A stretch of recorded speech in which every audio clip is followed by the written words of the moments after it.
Okay, PPT भी हो रही है तुम लोग को visible? Yes sir. Yes sir. Yes sir. ठीक है, तो आज हम लोग पढ़ेंगे पेनिट्रेशन टेस्ट ऑन बिटुमिन। ठीक है, बिटुमिन और तार में मैंने डिफरेंस दिखा दिया था। एक छोटा सा ये ड्रम में गिरा हुआ बिटुमिन का एक यस सर। फोटो लगा दिए, ताकि वैसे देखा तो सभी ने होगा ये बिटुमिन जनरली। तो बेसिकली हम अपने एम की बात करते हैं कि क्या हमें पढ़ना है। तो पेनिट्रेशन टेस्ट से क्या निकालते हैं? बेसिकली पेनिट्रेशन टेस्ट से हम निकालते हैं कंसिस्टेंसी, या फिर हार्डनेस भी कह सकते हो, या फिर grade of bitumen. And this is the indirect test to determine. Direct test क्यों नहीं है? जैसे कि एग्जैक्टली में इसका नाम क्या है? पेनिट्रेशन, मतलब कोई निडल को हम पेनिट्रेट करा रहे हैं। बट जनरली अगर हम सॉइल में बात करें तो पेनिट्रेशन टेस्ट के थ्रू हम क्या है, बियरिंग कैपेसिटी ऑफ सॉइल जानते हैं। लेकिन यहाँ पे हम पेनिट्रेशन टेस्ट तो कर रहे हैं, but with the help of penetration we want to know the consistency, the hardness of the bitumen. Directly हम कोई बियरिंग कैपेसिटी ऑफ बिटुमिन नहीं निकाल रहे हैं कि इतनी नीडल पेनिट्रेट करी तो इतना। एक इनडायरेक्ट टेस्ट है, ठीक है, it is not a direct test. तो सबसे पहले बात करते हैं कि भाई हार्डनेस क्या होती है। तो फर्स्ट ईयर में तुमने इसकी डिफिनेशन भी पढ़ी होगी कि the ability of material to scratch any surface, that is the hardness, है ना, टू रेजिस्ट द स्क्रैचेस। जैसे कि अगर हम बात करें कि किसी कील से अगर हम बोर्ड पर लिखते हैं तो बोर्ड पर स्क्रैचेस आएंगे, बल्कि उस कील पे कोई भी फर्क नहीं पड़ेगा, उस निडल पे कोई भी फर्क नहीं पड़ेगा। क्यों? Because the hardness of the कील, hardness of the steel is more than the board. इसीलिए वो बोर्ड पे क्या है, निशान आ जाएगा। जबकि हम चौक से अगर उसी बोर्ड पर लिखें तो बोर्ड नहीं घिसेगा, चौक घिसेगा। Because in the board and the chalk the hardness of board is more. ठीक है, जैसे अगर हम शीशे की कटिंग की बात करें तो शीशे की कटिंग के लिए क्या है, हम डायमंड कटर यूज करते हैं। कि डायमंड लगा होता है, जैसे ही उस पे जैसे जैसे कट करते हैं शीशा तुरंत कट जाता है। क्यों? Because the hardness value of the diamond is highest, I think. Diamond की हार्डनेस वैल्यू सबसे ज्यादा होती है, हार्डेस्ट मटेरियल होता है। तो डायमंड को हम शीशे काटने के लिए यूज करते हैं। क्यों? क्योंकि शीशे की हार्डनेस कम है। इसी तरह से जैसे हम कुछ भी चीजें जो खाते हैं, हम वही चीज चबा सकते हैं जिसकी हार्डनेस वैल्यू हमारे दांतों की हार्डनेस वैल्यू से कम हो। अगर कोई ऐसी चीज, जैसे हम ईंट पत्थर लोहा ये नहीं खा सकते, मे बी डाइजेस्ट होता है या नहीं हमें इसका मतलब नहीं पता, लेकिन हम अपनी दांतों से उसको चबा नहीं सकते, because we have a defined value of a hardness of our teeth.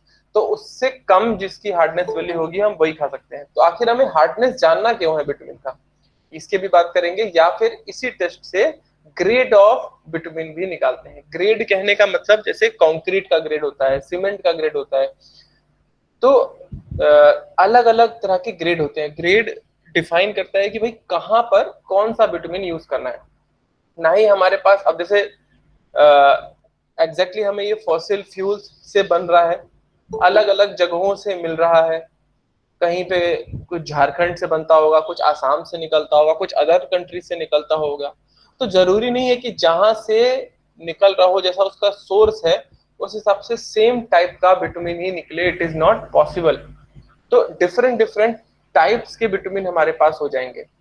तो अकॉर्डिंग टू देयर टाइप हमें ये पता होना चाहिए कि आखिर इस पर्टिकुलर यूज के लिए यहाँ पर ये विटामिन डालेंगे और दूसरी पर्टिकुलर यूज के लिए यहाँ पर ये विटामिन डालेंगे। जैसे कि मैंने लास्ट क्लास में भी एग्जांपल लिया था कि suppose we have to build a road on a gulf countries. Dubai में हमें एक रोड बनानी है और दूसरी तरफ हमें एक जम्मू कश्मीर में रोड बनानी है, और दोनों ही जगह पे फ्लेक्सिबल पेमेंट यानी कि बिटुमिनस रोड बनानी है।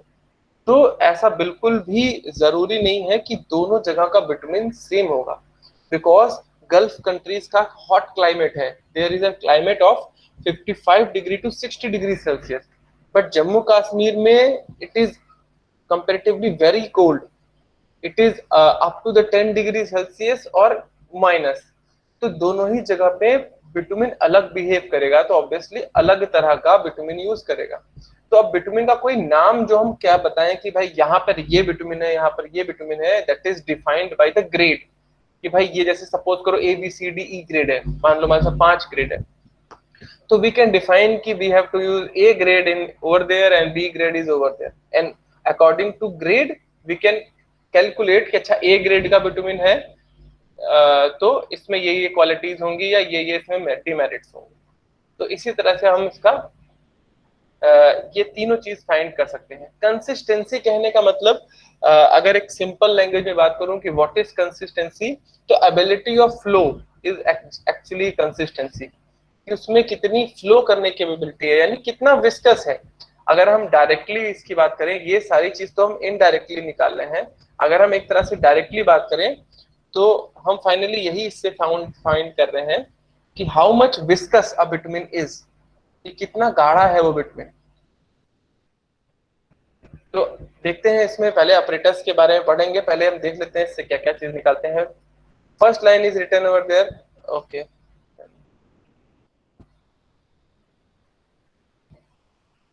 Various type of bitumen available as per their source and refining process। Exactly मैंने तुम्हें यही बताया कि देखो बेसिकली हमारे यहाँ इंडिया में सबसे ज्यादा आसाम से बिटुमिन निकलता है, तो और अदर सोर्सेज भी हैं, महाराष्ट्र से भी निकलता है, कुछ झारखंड से भी निकलता है, इंडिया के अलावा और भी जगहों से निकलता है बिटुमिन। तो कैसा रिफाइनिंग प्रोसेस उसका कैसा है और किस सोर्स से वो बिटुमिन निकल रहा है, इसके अकॉर्डिंग जो बिटुमिन है उनके डिफरेंट डिफरेंट टाइप्स हो सकते हैं। हो सकता है कहीं का बिटुमिन बहुत ज्यादा अच्छा हो, इसकी कैलोरीफिक वैल्यू बहुत ज्यादा हो, या फिर उसमें कोहेसिवनेस एडेसिवनेस पावर ज्यादा हो। तो अकॉर्डिंग टू द सोर्स कि कहाँ से वो बिटुमिन मिल रहा है, और according to the refining process कि किस अप टू द मार्क का रिफाइनिंग फैक्ट्री है या रिफाइनिंग प्रोसेस है, उस हिसाब से अलग अलग तरह के हमें बिटुमिन मिलते हैं। तो we have to identify the difference between them, और how can we identify, by their test on a penetration test, and we can define their grades.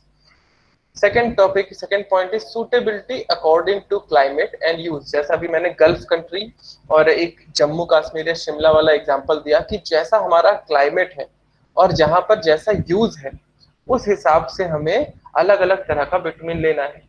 Use कहने का मतलब जैसे कि तुमने देखा होगा कभी कभी जो लेबर है, जब वो सबसे पहले वो गिट्टी की लेयर डलती है, यानी जीएसबी, ग्रेनुलर सब बेस, यानी जो एग्रीगेट्स हैं उसकी लेयर डलती है, तो तुमने शायद देखा हो कि लेबर जो है वो बिटुमिन का बहुत पतला फॉर्म, बिल्कुल लो विस्कोसिटी वाला बिटुमिन, वो उसमें एक झरने जैसा, जैसे पानी स्प्रे करते हैं वैसा उसमें स्प्रे कर रहा होता है।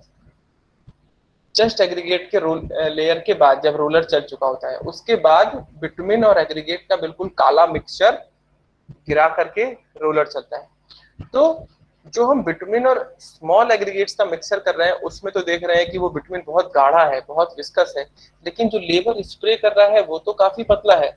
तो यहाँ पर दोनों ही जगह पर अलग अलग तरह का यूज है।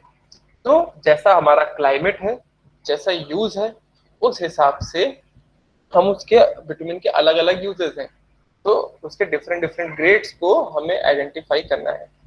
देन नॉट अप्लीकेबल, ये क्वेश्चन, ये लाइन मैंने इसलिए इसमें ऐड करी है क्योंकि ये अभी लास्ट टू लास्ट ईयर एक पेपर में आ रखा था कि 4 ऑप्शन उसमें दे दिए थे कि कौन से इसमें विटामिन पे ग्रेड टेस्ट अप्लाई नहीं होता या पेनिट्रेशन टेस्ट अप्लाई नहीं होता। तो इस पे लिखा हुआ है not applicable for cut back vitamin and bituminous emulsion. ठीक है, कट बैक विटामिन के पहले मैं आता हूँ, ये जो बिटुमिनस इमल्सन है, ये इमल्सन वर्ड तुम लोग ने और टीवी पे भी सुना होगा। इमल्सन पेंट का नाम सुना है सबने, Asian Yes, sir. Emulsion plate, version emulsion plate. तो ये इमल्सन मतलब क्या होता है, कोई ये बता सकता है?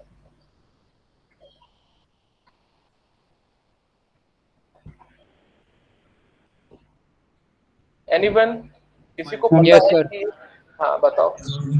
Sir, emulsion is basically a mixture of two liquids. Hmm, It can be like oil plus water, milk plus water. It is that. Exactly, correct correct, सही इसने आंसर बताया। And is fat तो or any oil, generally, any fatty acid that is हाँ, dissolved in moisture as milk, यानी और such कौन as बता paints. रहा है? Sir, I think it can be immiscible liquids also. What is immiscible? Sir, which can't be mixed, which which don't can't, normally mix. Okay, और anyone? But sir, emulsion is a two liquid which is miscible. अच्छा okay, why we are using this emulsion? Normal paint तो हमारे पास था ही ना, normal paint था, अच्छा खासा सब कुछ चल रहा था, तो फिर हमने ये इमल्सन पेंट क्यों बना लिया? व्हाई? कुछ तो फायदा हुआ होगा। देखो जनरली बिल्कुल सही आंसर बताया कि किसी दो लिक्विड को आपस में मिला देना इज ए जनरली इमल्सन, एक नॉर्मल लैंग्वेज की बात करें तो। अगर हम बात करें कि पेंट में या तो पानी या तो ऑयल, आई एम नॉट, मैं पेंट अभी नहीं पढ़ा रहा हूँ इसलिए मैं इस पे डिफाइन नहीं कर रहा, क्योंकि ऑयल पेंट भी होता है और वाटर पेंट भी होता है, वट एवर। तो जनरली देखो, मान लो एक पेंट है, 2 लीटर का पेंट है, और 2 लीटर का अगर हमने उसमें पानी मिला दिया तो ये 4 लीटर बन जाएगा। तो ऑब्वियसली और जो 4 लीटर पेंट यूज होना था उसकी जगह पे सिर्फ 2 ही लीटर पेंट यूज हो रहा है। तो इससे क्या है, हमारे पेंट की बहुत बचत हो रही है, पहला फायदा कि कॉस्ट रिडक्शन हो गया। दूसरा फायदा क्या है भाई, पेंट ज्यादा विस्कस है, ज्यादा मोटा है, अगर दीवारों पे आप पेंट करेंगे तो ये दीवारों पे आखिर चिपकता कैसे है, कैसे चिपकता है? अगर इसको माइक्रो लेवल में देखोगे ना, तो दीवारों को अगर तो माइक्रोस्कोप से देखोगे तो इसमें small small small small holes हैं, बहुत ही स्मॉल, अगर माइक्रोस्कोप से देखोगे तो। और ये जो पेंट है, ये पेंट इन होल्स को फिल कर लेता है, तो एक लॉक की स्ट्रक्चर बन जाता है जिससे वो पेंट उसमें अच्छी तरह से चिपक जाता है। और अगर ये पेंट ज्यादा और पतला होगा तो ये जो अंदर के होल्स है ना, ये इनको पूरा और अच्छे से फिल करेगा और ज्यादा अच्छे से एक और पतला थिन सरफेस बनाएगा, और वो और भी ज्यादा अच्छे से दीवारों पर टिकेगा। यानी अगर हम बात करें तो इमल्सन पेंट ज्यादा ड्यूरेबल होंगे नॉर्मल पेंट से। नॉर्मल पेंट की बात करें तो वो मोटी परत बना रहे हैं, मोटी परत बनाएंगे तो क्या होगा, फिर वो 1 साल 2 साल 3 साल के बाद वो ऐसा लेयर वाइज छोड़ देंगे, टूटने लगेंगे, लेयर वाइज टूट टूट के गिरेंगे, रोल बन बन के, रबर पेंट जैसा पहला हमारा प्लास्टिक पेंट आता था। अब क्या है, ये इमल्सन पेंट नॉर्मल पेंट से पतला है क्योंकि हमने उसमें शायद ऑयल या वाटर को मिला दिया है। ठीक है, अच्छा ये इमल्सन का नॉर्मली ऐसे नहीं मिलाते कि ये दूध और पानी को मिला दिया और ये मिल गए दोनों बिल्कुल दूध पानी की तरह और हमने ग्वाले ने बेच दिया मिला करके, ऐसा नहीं है। जनरली पेंट और पानी आसानी से नहीं मिल सकते, तो क्या करेंगे, हम पेंट को भी गर्म करेंगे वेपर फॉर्म में और पानी को भी गर्म करेंगे वेपर फॉर्म में, और दोनों के वेपर को मिला देंगे। दोनों वेपर जब कंडीशन में होंगे तो दोनों वेपर कंडीशन में मिल जाएंगे, यानी भाप बना करके, वाष्प बना करके दोनों के वेपर कंडीशन को मिला देंगे और वापस से ठंडा करेंगे तो हमें इमल्सन पेंट मिल जाएगा। Got it? तो यहाँ पे भी भाई विटामिन है, फॉसिल फ्यूल से ही बन रहा है, और फॉसिल फ्यूल हम बना तो नहीं सकते, वो तो हजारों करोड़ों साल से नीचे दबे हुए कोल या वुड से बन रहे हैं। तो फॉसिल फ्यूल यानी अल्टीमेटली अगर विटामिन की बात करें तो we have a limited amount of bitumen also, जैसा कि हमारे पास लिमिटेड अमाउंट ऑफ पेट्रोल है, तो it is a petroleum product, तो it is also a limited product. तो अगर हम कुछ ऐसी चीज उसमें मिला सकें जिससे उसकी क्वांटिटी कम लगे और ज्यादा फायदा भी हो, तो we have lot of benefits. तो हमने क्या है, विटामिन इमल्सन बना दिया। उसमें अलग अलग तरह के ऐसे केमिकल जो कि उसकी विस्कोसिटी को कम कर रहे थे और वेपर बनने के बाद दोनों आसानी से मिल गए, तो हमने उसको विटामिन इमल्सन क्रिएट किया। ठीक है, और उसका फायदा सेम ऐसा हुआ कि जो एग्रीगेट्स, ये 2 एग्रीगेट्स को मान लो हमें विटामिन से चिपकाना है, ये ऐसे विटामिन से चिपकाना है, ये एग्रीगेट्स हैं। तो ये एग्रीगेट का जो आउटर स्ट्रक्चर है ना, ये कोई कांच की गोली नहीं है कि बिल्कुल चिकनी है।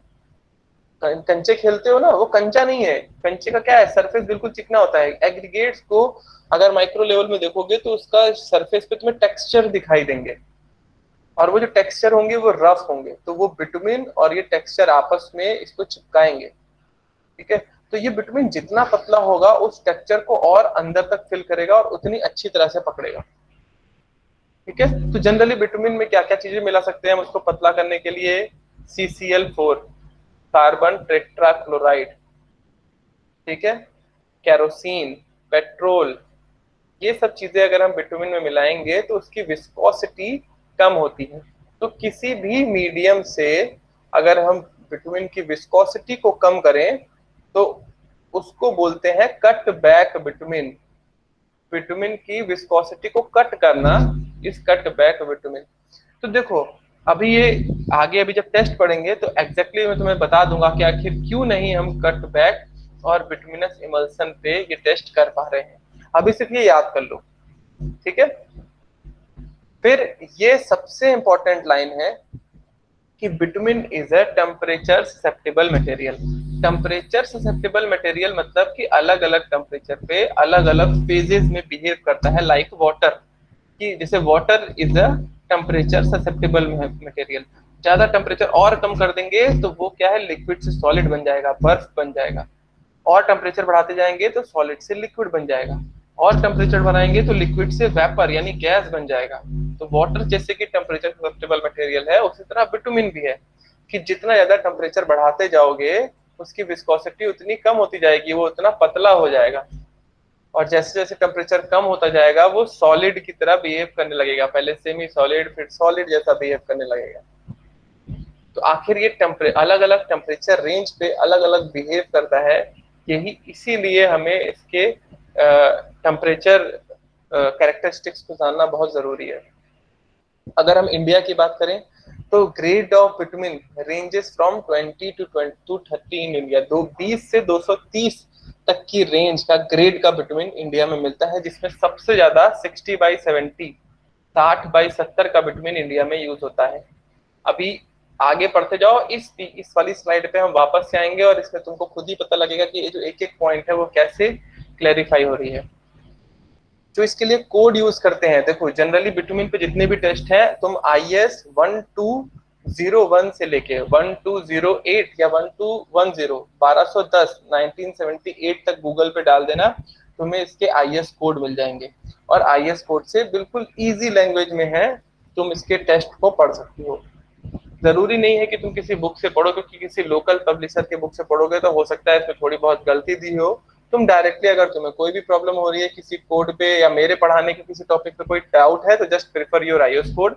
और इससे क्या होगा कि IS कोड में तुम्हें क्लियर नॉलेज मिलेगी कि बिल्कुल हाँ ये चीज कोड में लिखी है तो ये ठीक है। जैसे हमारा इंडियन स्टैंडर्ड कोड है, ब्यूरो ऑफ इंडियन स्टैंडर्ड, वैसे अलग अलग कंट्री के अलग अलग होते हैं, आस्थो अलग है। तो अगर अमेरिका का देखोगे, यूके का देखोगे, तो सबके कोड अलग अलग है। आज मेन कंसेप्ट यही होगा, बट उनके कोड के हिसाब से उनका, जैसे हमारे इंडिया में 60/70 ग्रेड का बिटुमिन ज्यादा मिलता है, यूज होता है। हो सकता है कि अमेरिका में उनके क्लाइमेट के हिसाब से वो अलग यूज करते हो, रसिया में अलग यूज करते हो, ठीक है, गल्फ कंट्रीज में अलग यूज करते हो। तो उनके कोड, हालांकि अगर तुम्हें एक जगह की नॉलेज है तो दूसरी जगह की तुम्हें बहुत आसानी से तुम ग्रैप्स कर लोगे। ये जो मैं उस दिन तुम्हें बता रहा था कि देखो जनरली क्या है, पहले गैस निकलती है, अलग अलग टेम्परेचर रेंज दिया हुआ है, फिर पेट्रोल आएगा फॉसिल फ्यूल में, फिर अलग टेम्परेचर पे, ये सभी क्या है, देखो फ्रैक्शनेटिंग कॉलम है। ये सब फ्रैक्शनल डिस्टिलेशन के हैं, ना कि डिस्ट्रक्टिव डिस्टिलेशन के। डिस्ट्रक्टिव डिस्टिलेशन किस में यूज हो रहा था, कोल में, जबकि हम कोल तार बना रहे थे, कोल तार या रोड तार। यहाँ पे अभी हम बिटुमिन की बात कर रहे हैं। तो सबसे पहले पेट्रोल निकला, फिर नेफ्था निकला, केरोसिन, फिर डीजल, फिर लुब्रिकेंटिंग ऑयल यानी मोबिल ऑयल्स, ठीक है, देन तुम्हारा फ्यूल ऑयल्स। उसके बाद तुम्हारा लास्ट में जो ब्लैक रेसिड्यू बच गया, that black residue is bitumen, that is used for roads and roofing.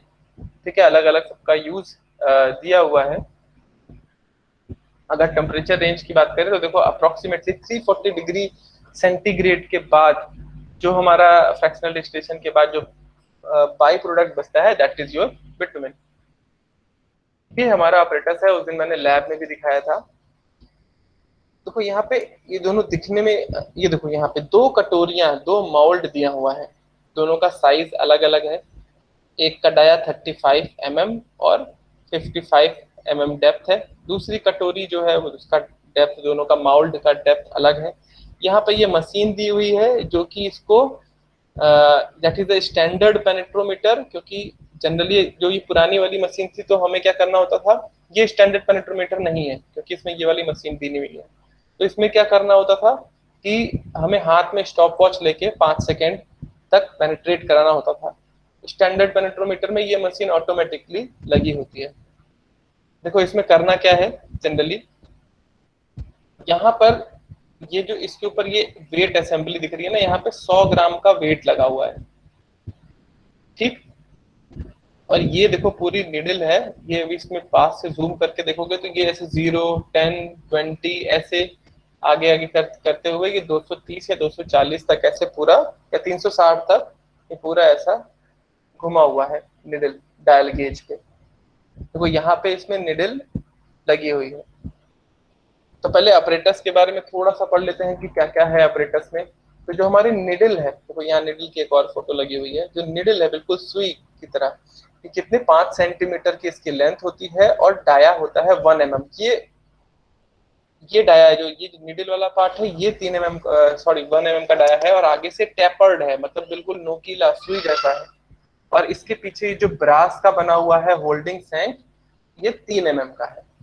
तो इसमें देखो यहाँ पर ना, जब नीचे से देखोगे तो यहाँ पे होल होगा, यहाँ पे इसको खोल करके यहाँ पे ये निडल फिट हो जाती है। जैसे देखो इस वाले इमेज में तुम्हें निडल देखो, यहाँ पे ये निडल फिटेड होके दिखाई दे रही है, इसमें निडल नहीं लगी हुई है। तो निडल ये निकल भी जाती है, क्योंकि हमको निकाल करके इसको बेंजीन से साफ करना होता है। बेंजीन होता है हमारे लैब में, बेंजीन वर्ड तुमने 12th में सुना होगा। बेंजीन क्यों यूज करते हैं? जैसे तुम्हारे हाथ में बिटुमिन लग गया, या चाकू में, या स्पैचुला में, कहीं पे भी बिटुमिन लग गया, चाहे गर्म होके चाहे ठंडा होके, तो उसमें क्या है, बेंजीन डाल करके उसको छुड़ाओगे तो वो तुरंत छूट जाएगा। बेंजीन डालने से क्या है, उसकी विस्कोसिटी बिल्कुल सडन रिड्यूस होती है, पतला कर देता है बिटुमिन। ठीक है, जैसे हाथ में तुम्हारे बिटुमिन लग गया, तो बेंजीन लगा के छुड़ाओगे, पानी जैसा होता है तुम्हारा बेंजीन, थिनर जैसा, बिल्कुल तुरंत ही छूट जाएगा। तो सबसे पहला ऑपरेटर में मैंने क्या पढ़ा, निडल। लेंथ क्या है, देखो ये जब मैं अभी बीएचए लूंगा या क्वेश्चन पूछूंगा तो ये जरूर पूछूंगा कि कितनी लेंथ थी उसकी, कितना डाया था। तो ये इसीलिए प्रॉपरली लिखा हुआ है, क्योंकि अब जो एई के क्वेश्चंस आते हैं ये प्रॉपरली, तुमने देखा होगा स्टेट पीएसयू के भी, इसमें ये एग्जाम में पूछते हैं कि what is the dia of penetration needle. ठीक है, तो length is 50 mm, dia is 1 mm, and the holding shank this is made up by brass, that is 3 mm। ऊपर जो वेट असेंबली लगी होती है 100 ग्राम। ये किस कुछ की किताब में, कुछ बुक्स में, लोकल पब्लिशर में ये 150 ग्राम लिखा हुआ है, जो कि बिल्कुल गलत है। आईएस कोड के हिसाब से देखो 100 ग्राम से 150 ग्राम बिल्कुल गलत है। यहाँ पे जो वेट वेट लगा हुआ है ना, ये यहाँ पे मेरा कर्सर शायद तुम्हें दिख रहा हो, ये यहाँ पे ये देखो, ये चीज जो ये वेट लगा हुआ है, ये that is the 100 gram weight. फिर देखो माउल्ड, यानी जो कटोरी है, पहला कटोरी जो जनरली हम इसी को यूज करते हैं, कितना होता है, डाया 55 mm और डेप्थ जो है 35 mm। दूसरा है जिसका डाया, जो बड़ी कटोरी है जिसका डाया है diameter 70 mm and depth is 45 mm। ये कब यूज करते हैं, जब उसकी पेनिट्रेशन वैल्यू 225 से ज्यादा हो। पेनिट्रेशन टाइम जो टोटल हम 5 सेकंड में देखते हैं कि ये निडल कितना पेनिट्रेट कर रही है। Test is conducted on a standard temperature 25 degree Celsius. ये भी किसी किसी बुक में 27 दिया हुआ है, जो कि गलत है। 25 डिग्री सेल्सियस पे ये टेस्ट यूज करते हैं। Benzene can be use to clean needle and the mould. Use करने के बाद हमें इसको साफ करके रखना होता है, नहीं तो वो बिटवीन जो है उससे बुरी तरह से चिपक जाएगा, छूटेगा नहीं। करना क्या होता है, सबसे पहले heat the between from 75 degree Celsius to 100 degree Celsius. भाई क्यों गर्म करना पड़ रहा है बिटवीन? जैसे मान लो तुम बाल्टी में भर के बिटवीन लेके आए, या एक ड्रम में पड़ा हुआ बिटवीन है, तो उस बिटवीन को तुम उस छोटे से माउल्ड में डालोगे कैसे? वो तो बिल्कुल गाढ़ा गाढ़ा, शहद से भी ज्यादा, शहद देखा है ना, हनी, हनी तो फिर भी हम चम्मच से लेके खा सकते हैं, उसका 10 टाइम्स अगर कोई चीज विस्कस है तो हम उसको किसी चीज से निकाल करके उस माउल्ड में डाल ही नहीं पाएंगे, वो चिपका रहेगा। तो इसीलिए हमको उसको वर्केबिलिटी, उसको वर्केबल बनाने के लिए हमेशा हमें पहले बिटवीन को गर्म करना होता है। तो कितना गर्म करना होता है, 75 डिग्री, 75 से 100 डिग्री सेंटीग्रेड पे हम क्या है, बिटवीन को, मान लो हमारे किसी बीकर में या हमारे किसी चीज में बिटवीन है, तो हम पहले उसको ओवन में डाल के या फिर डायरेक्टली हीटर पे या हीटिंग प्लेट पे तुम्हारा 75 से 100 डिग्री सेंटीग्रेड पे गर्म कर देंगे। जब ये गर्म करेंगे ना, तो वो थोड़ा बुलबुला से पहले की कंडीशन होगी, यानी वो कंप्लीटली अब लिक्विड जैसा बिहेव करेगा। हाथ में बिल्कुल ग्लव्स पहनना होता है, क्योंकि अगर गलती से भी बिटवीन चिपक गया ना, तो जब उसको छुड़ाओगे तो वहां पे वो व्हाइट पैचेस जैसी बीमारी हो जाती है, पूरा सफेद दाग हो जाएगा, जल जाओगे पूरी तरह। तो हाथ में ग्लव्स पहन के थोड़ा टेक केयर से दूर होके हमें ये सब टेस्ट करने होते हैं, क्योंकि छींटे भी उछलती हैं अंदर से, वो छींटे तुम्हारी स्किन पे भी पड़ सकती हैं, कहीं पे भी पड़ सकता है, तो जहां भी पड़ेगा गरम गरम बिटवीन ना, बिल्कुल जल जाओगे।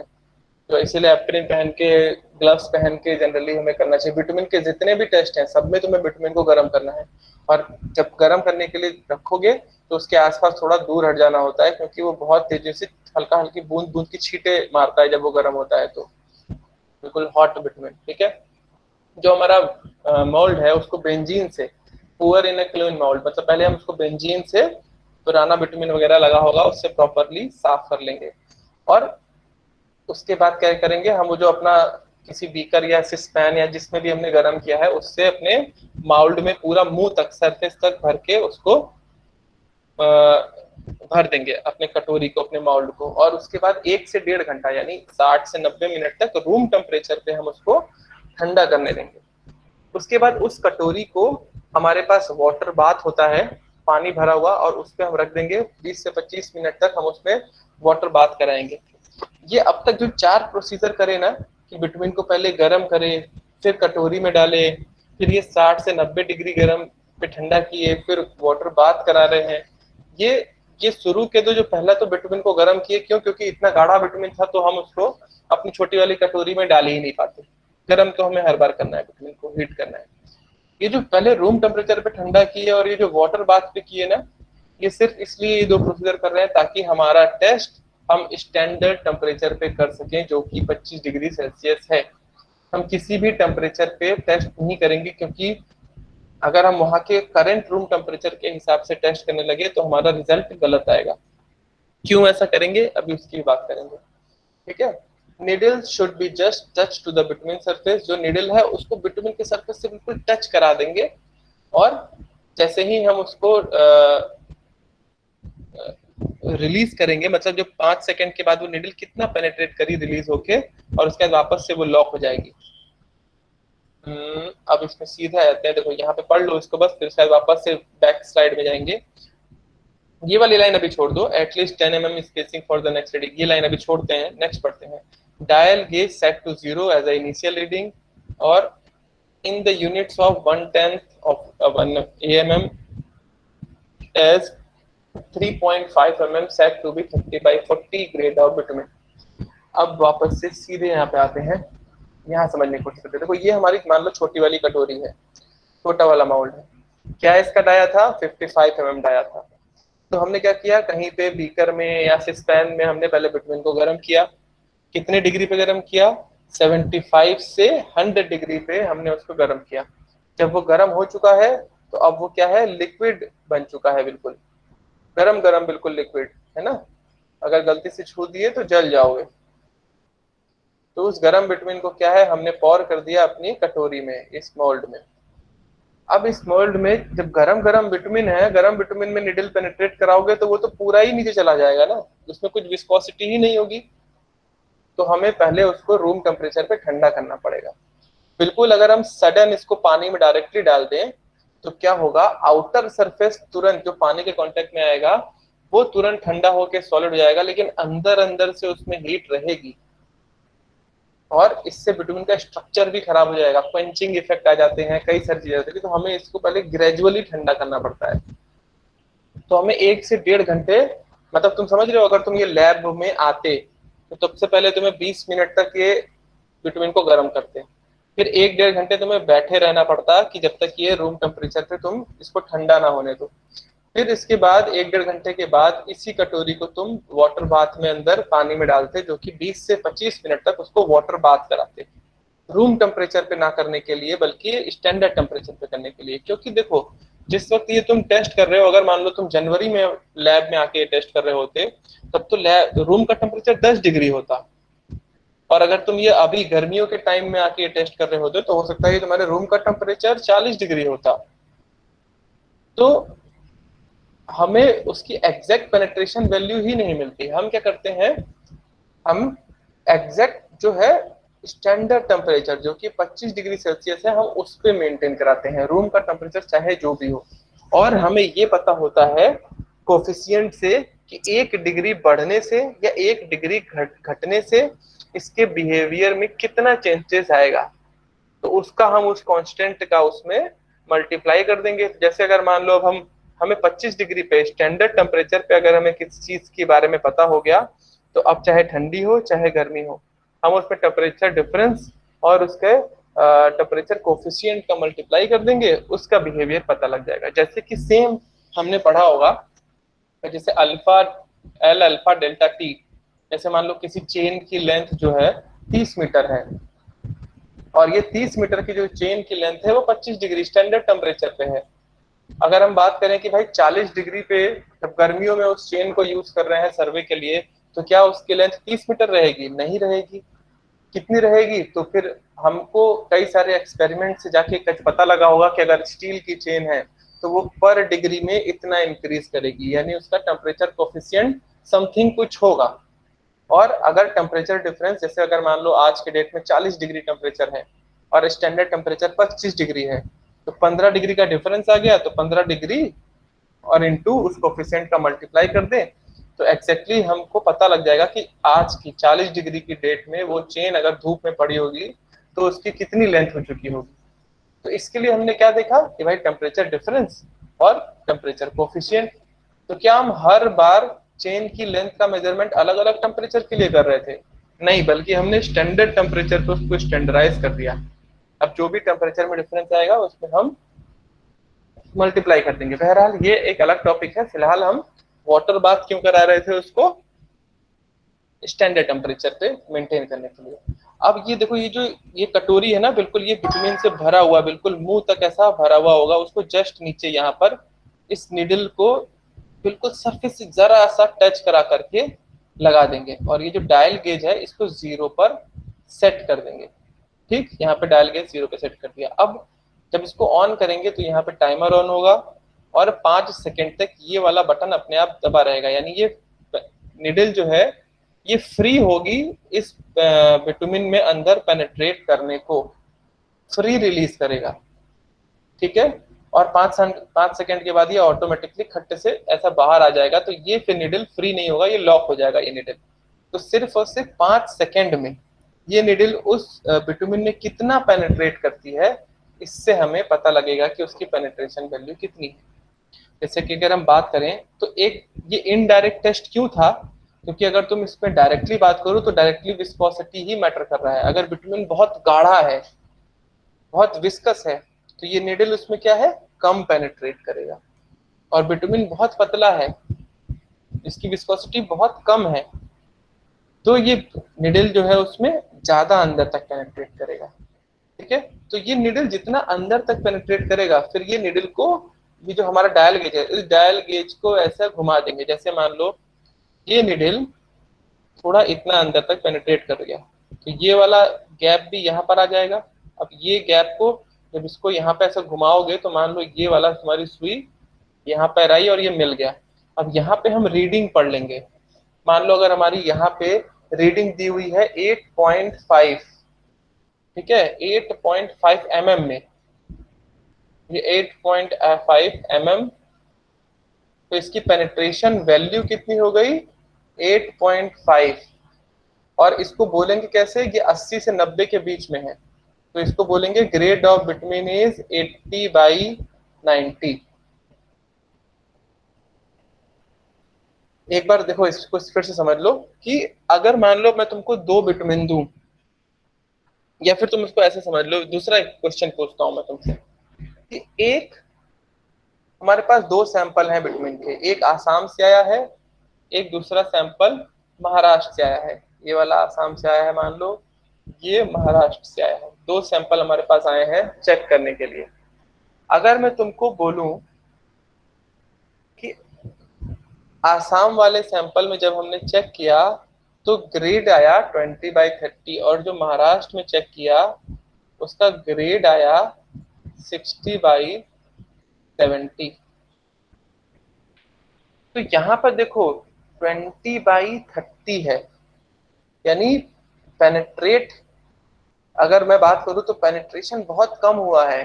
पेनिट्रेशन की वैल्यू कितनी होगी, 2.1 से 2.9 के बीच ही तो होगी इसकी पेनिट्रेशन वैल्यू mm में, यानी बहुत जरा सा पेनिट्रेट करा अंदर, थोड़ा सा।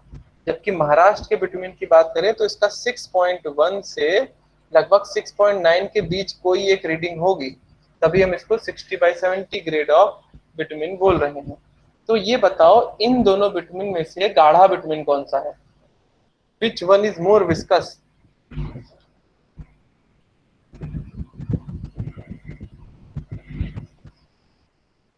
ट्वेंटी बाई 30 बिटुमिन है और 60/30। 30। हाँ 20/30 बिल्कुल। देखो अब तुम्हें ग्रेड से जैसे ही मैंने 20/30 बोला, तुम्हें इमेजिनेशन हो गया कि अच्छा 20/30 इसका मतलब ये निडल इसमें कम अंदर गई होगी, कम पेनेट्रेट करी गई होगी। और ये कब पेनेट्रेट कम करेगी? जब वो विटामिन गाढ़ा होगा, ज्यादा विस्कस होगा। अगर मैं तुमको बोलता कि यही इसका ग्रेड ऑफ विटामिन 220 से 230 होता, इसका मतलब कि ये लगभग 22 से 23 के बीच में इसकी पेनिट्रेशन बोलती है। ये सुई घूमकर यहाँ पे आगे कहीं रुकता, यानी काफी गैप हो जाता। तो निडल जो है ज्यादा अंदर तक गई। ये ज्यादा अंदर तक कब जाएगी? जब विटामिन बिल्कुल पतला हो, विस्कोसिटी उसमें बहुत ही कम हो। तो ये बात समझ में आ गई कि पेनिट्रेशन वैल्यू हमने निकाली एमएम में, और उसके हिसाब से हमने इसका ग्रेड डिसाइड कर दिया। और अब इसी ग्रेड से एग्जैक्टली हम तुरंत बता देंगे साइट पे कि भाई कहाँ पे कैसा क्लाइमेट है और कहाँ पर कौन सा यूज करना है। जैसे कि अब मैं बात करूँ एज ए सिविल इंजीनियर, तो तुमको कोई दूसरा आदमी बोलता है कि तुम्हारे पास 20/30 ग्रेड का विटामिन है और तुम्हारे पास 80/100 या 80/90 ग्रेड का विटामिन है। तुम्हारे पास दो विटामिन है ग्रेड के, मैंने मान लो तुमको दो विटामिन दिए, और तुमको मैंने गल्फ कंट्री यानी दुबई में रोड बनाने के लिए कहा। तुम्हारे पास एक विटामिन दिया मैंने 20/30 ग्रेड का, और दूसरा विटामिन दिया मैंने 80/90 ग्रेड का। तो आप कौन सा विटामिन इन दोनों में से दुबई में यूज करेंगे? तो तुम्हारा क्या आंसर होगा वहां पे? 20/30, क्योंकि ज्यादा गाढ़ा है ये। क्यों? क्योंकि दुबई में तो टेम्परेचर ज्यादा है भाई, 55 से 60 टेम्परेचर ज्यादा है। अगर वहां पे तुम इन दोनों में अगर बात करो तो कंपेरेटिवली अगर पतला विटामिन यूज करोगे, भाई देखो 20/30 और 60/70 इन दोनों में कंपेरेटिवली गाढ़ा विटामिन कौन सा है? ये वाला 20/30। और उससे कंपेरेटिवली कम विस्कस यानी पतला विटामिन कौन है? 60/70 या फिर 80/90। अगर 80/90 विटामिन को तुम गल्फ कंट्री में यूज करोगे तो ये तो पहले से ही पतला है, और टेम्परेचर पड़ेगा तो टेम्परेचर ससेप्टेबल मटेरियल है, तो रोड क्या है? सॉफ्ट पड़ जाएगी, क्योंकि विटामिन पतला हो जाएगा। ब्लीडिंग इफेक्ट आ सकता है, विटामिन पिघल पिघल करके बाहर निकल सकता है या टायरों में लग सकता है। तो ऑब्वियसली वहां पे तुम 20/30 ग्रेड का विटामिन यूज करोगे। लेकिन अगर यही मैं तुमको बोलता कि नहीं, यही सेम क्वेश्चन तुमसे पूछा जाता और कहता कि तुम्हारे पास 20/30 ग्रेड का विटामिन है और तुम्हारे पास 80/90 ग्रेड का विटामिन है और तुम्हें शिमला में रोड बनानी है, तो इस बार तुम कौन सा विटामिन यूज करोगे? तो यहाँ पर इस बार 80/90 का यूज करेंगे। क्यों? हाँ, कोई पूछ रहा है कुछ?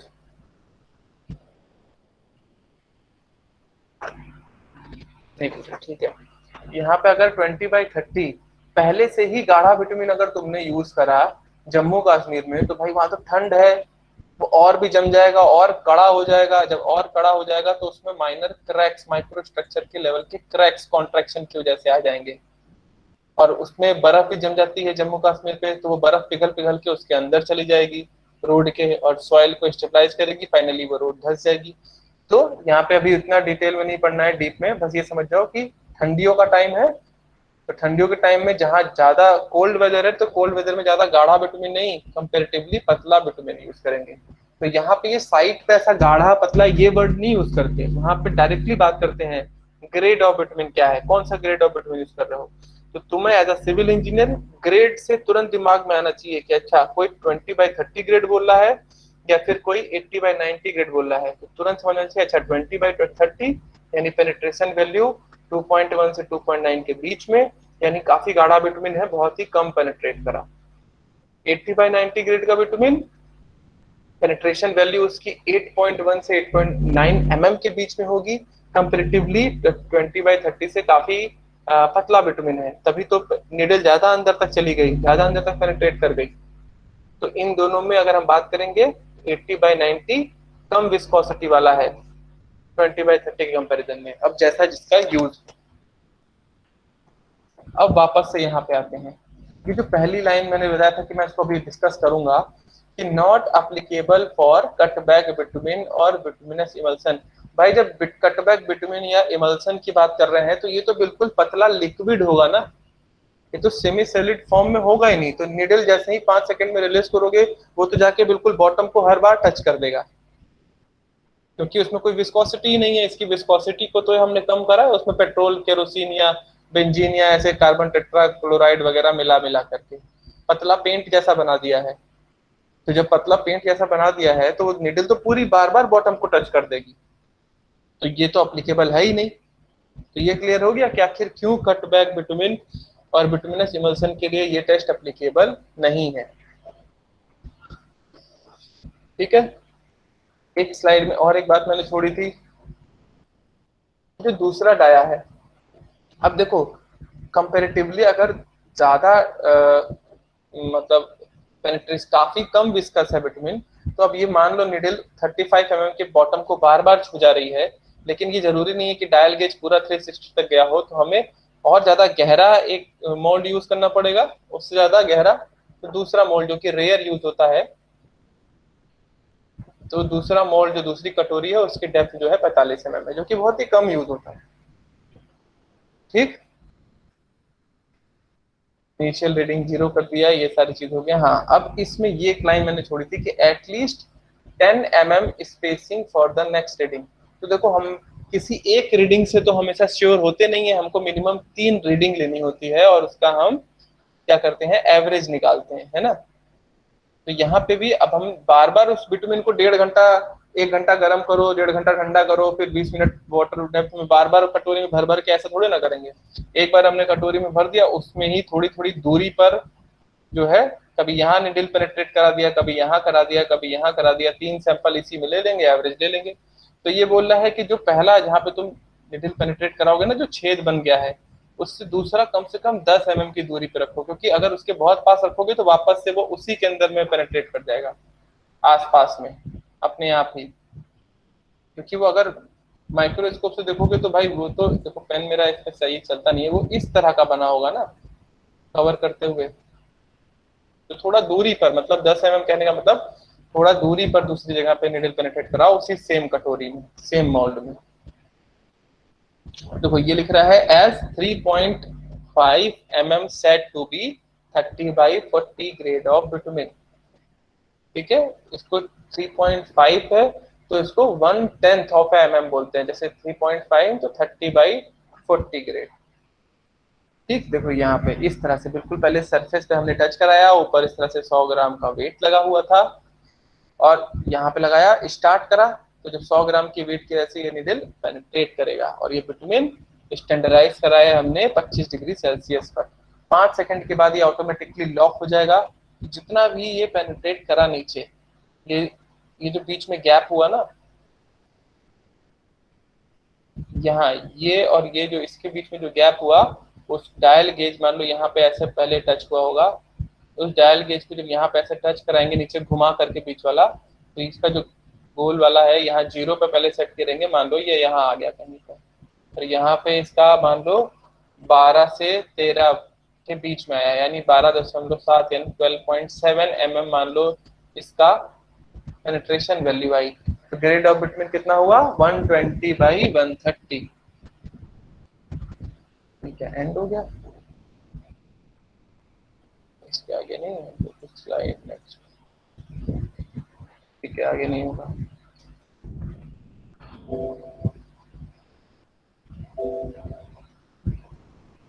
तो अब इसमें बताओ, इसमें कुछ समझ में आया, इसमें कुछ पूछना है?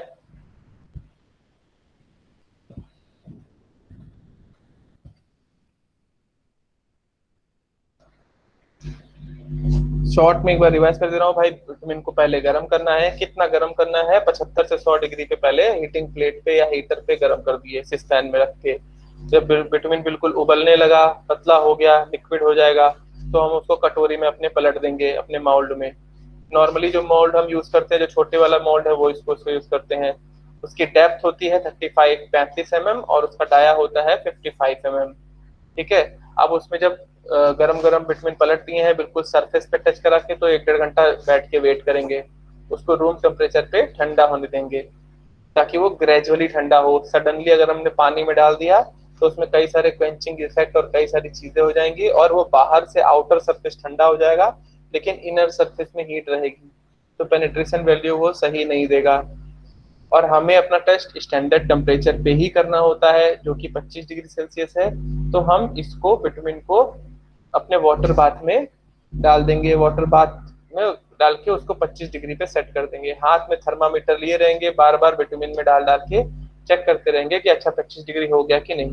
जब 25 डिग्री हो जाएगा हम उस कटोरी को, अपनी माउल्ड को निकाल लेंगे।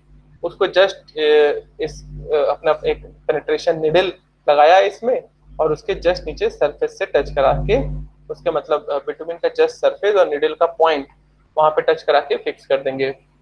निडल की बात करें तो 5 सेंटीमीटर का हमारे लेंथ का निडल है जो कि आगे से टेपर्ड है और 1 mm इसका डाया है। पीछे से ब्रास की असेंबली है 3 mm की, पीछे थोड़ा मोटा है ताकि वो उसमें से फिक्स हो सके, पतला निडल फिक्स नहीं हो पाता। ठीक, 5 सेकेंड जब हम इसको ऑन करेंगे तो ये यहाँ पे ये फ्रीली 100 ग्राम वेट की वजह से फ्रीली उस पेनिट्रेशन में पेनिट्रेट करने की कोशिश करेगा। जितना अंदर उसने पेनिट्रेट करा 5 सेकंड के बाद वो ऑटोमेटिकली लॉक हो जाएगा। शुरू में हम डायल गेज को 0 रख दिए, जितना अंदर वो पेनिट्रेट करा हम इसको गोल घुमा करके वहां पे उससे मिला देंगे। जब मान लो कि 12.7 या 13.7 mm जो है, मान लो इसकी रीडिंग आई कि 13.7 mm जो है ये पेनिट्रेट करा। तो 13.7 mm कहने का मतलब ग्रेड ऑफ बिटवीन, यहाँ पॉइंट लगा है mm, ये mm में आती है रीडिंग, ठीक है, मिलीमीटर। तो इसको ग्रेड ऑफ बिटवीन में रिप्रेजेंट करते हैं 1/30 to 1/40 ग्रेड ऑफ बिटवीन, इसी को बोल देंगे। चाहे ये 13.1 होता है या चाहे 13.2 या 2 या 13.9 अप टू 13.9 तक, इसको 1/30/1/40 ग्रेड ऑफ बिटवीन ही कहेंगे। जैसे ही हमें ग्रेड ऑफ बिटवीन पता लग जाएगा, हमको तुरंत पता लग जाएगा एक इनडायरेक्टली कि इसकी हार्डनेस या कंसिस्टेंसी या ग्रेड ऑफ बिटवीन क्या है, यानी कि यूज कहाँ पे है। जैसा कि क्लाइमेट हो, ठंडा क्लाइमेट हो, गर्म क्लाइमेट हो, नॉर्मल क्लाइमेट हो, उस हिसाब से या सिर्फ जिस सोर्स से, आसाम से हमारा बिटुमिन मिला है, महाराष्ट्र से मिला है या किसी दूसरी कंट्री से आया है, कैसा बिटुमिन आया है, हम उसको साइट पे पहले चेक कर लेंगे और हमको पता लग जाएगा कि वो इस साइट के लिए सुटेबल है कि नहीं। ठीक है, फिर ये सब करने के बाद सारे निडल वगैरह को, माउल्ड को फिर से बेंजीन से साफ कर लेंगे। अगर हाथ में कहीं बिटुमिन लग रहा है तो बेंजीन से साफ कर लेंगे और वापस से सब चीज रख देंगे। अब इसमें बताओ किसी को कोई डाउट है, कुछ पूछना है? नहीं सर। समझ में आया? ये सिंपल सा टेस्ट है बिल्कुल। सर बिटुमिन की स्ट्रेंथ कैसे